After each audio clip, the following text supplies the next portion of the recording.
Room for Everyone, written by Naaz, illustrated by Mercy Lopez. The Dala Dala rumbled and roared, and Musa and Dada were off to the shore, to feast on fish at the Friday bazaar, by the blue crystal waters of Zanzibar. Soon after zooming past Zuleika Street, they saw one old man and his bike with no seat. So the driver honked, pulled to the side, and asked, "Dear brother, do you need a ride? It's hotter than peppers out there in the sun. Come in, there's room for everyone." "But Dada," said Musa, "I don't think there is enough room for that man and that cycle of his." "Don't worry, Musa, there's space galore. If you move just a bit, we can make room for more." So in came the man with his sweaty old feet, and his bike with no bell and no light and no seat. After some wiggles and giggles and fun, they made enough room for everyone. Next, they passed the Bagala boats, and a herder appeared with two little goats.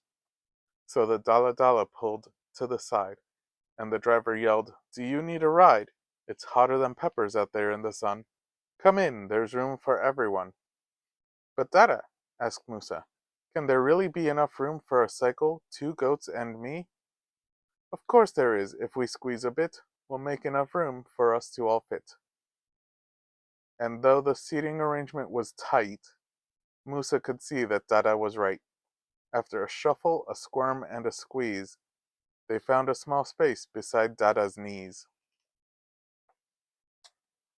Onward they went, with a honk and a toot, till vendors appeared with 3 baskets of fruit. So they pulled to the side, and as you can guess, Musa cried out and began to protest. "Mangoes and melons and parachichi, we don't have the space, please listen to me." But up came the baskets of tropical fruits, and down dripped the juices on ankles and boots. Everyone giggled, wiggled, and giggled galore, till somehow they carved out a space on the floor. Onward they puttered, past the palms and sails, till a farmer appeared with 4 shiny pails, filled with milk all the way to the top. So the Dala Dala came to a stop. "We can't, we mustn't. I do not see where he could possibly sit," Musa cried in despair. But the passenger wiggled, and somewhere, somehow, they made space for the farmer and milk from his cow. The Dala Dala drove past some farms till they saw 5 mamas with fish in their arms. So the Conda stuck his head outside, yelling, "Sisters, hello, do you need a ride?" "No," cried Musa, "this rickety bench has no room for those fish or their ickety stench." But the passengers wiggled and squished on the floor and made enough room for the ride to the shore. 6 minutes later, a farmer was walking with 6 stinky chickens that wouldn't stop squawking. And right beside them, there were several fellas carrying 7 Kitenji umbrellas. "Hop in," someone shouted. "Get out of the sun. There's plenty of room for everyone." Musa resisted. "These chickens are fat, and 7 umbrellas? There's no room for that." Dada insisted. "Just open the door." So everyone wiggled and giggled galore, and eventually found enough room for more.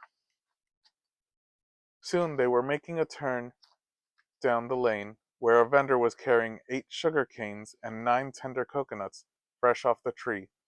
What yummy, refreshing, sweet drinks these could be. The passenger shouted, "Do you need a ride?" And as you can guess, Musa worried and cried, "This is outrageous. We can't let them in. We're already smushed like sardines in a tin." Though it was very clearly a tight fit, they wouldn't give up. No, they just wouldn't quit. So in came the coconuts, tender and sweet, and the sugar canes tangled between people's feet, tickling everyone's toes as they wiggled, until even Musa started to giggle. A few minutes later, they stopped for fuel, which happened to be near a diving school, where 10 divers were ready to go, with suits and gear and tanks in tow. Trying to get in on all the commotion, so they could explore the Indian Ocean. But was there room for all their stuff? Did the Dala Dala have room enough? And though the Dala Dala was packed from top to bottom and front to back, Musa yelled out, "Come join the fun, we'll make enough room for everyone."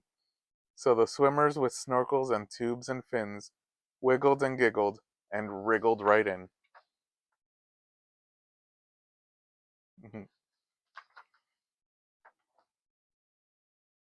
The tires were reeling and spinning and burning, the passengers sweating and twisting and turning, elbow to shoulder, beak to nose, feathers to feet, udders to toes.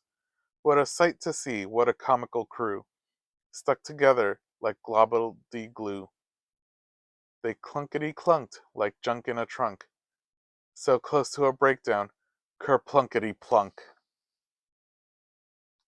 When suddenly all of them heard a screech. Albamdulillah, they'd arrived at the beach. Out came 10 swimmers with snorkels and fins, who ran to the ocean and dove right on in. Out came 9 coconuts, fresh and tender, and out came the whistling coconut vendor. Out came the 8 sticky sweet sugar canes with 7 umbrellas for sunshine and rains, 6 stinky chickens, and 5 piles of fish, 4 heavy pails full of milk so delish, 3 big old baskets of fruit for a treat, 2 little goats, and 1 bike with no seat. At last they had finally reached the blue crystal waters of Nungwi Beach, where Musa and Dada and everyone could wiggle and giggle under the sun. The end.